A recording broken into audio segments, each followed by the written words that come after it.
Hello and welcome to Teachings in Education. I am your narrator, Frank Avella. Individualized Family Service Plans, also known as IFSPs. The IFS plan is a form of early intervention.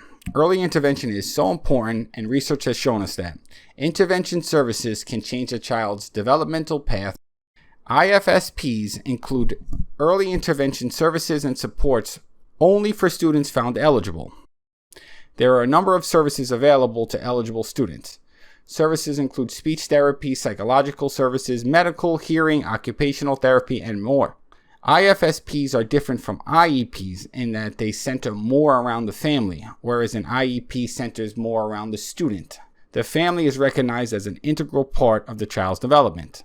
The IFSP team designs and implements the plan.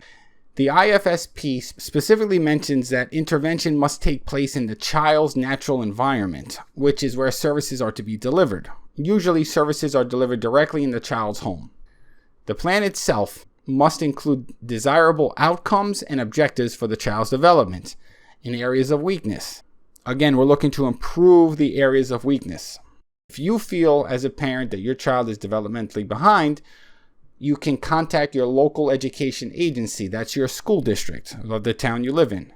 You can also contact the state health department. Phone number can easily be found for your state with a Google search.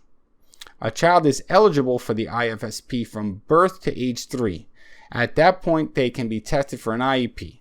You can find out more about the IEP by clicking onto another one of my videos. I have a ton of videos on IEPs.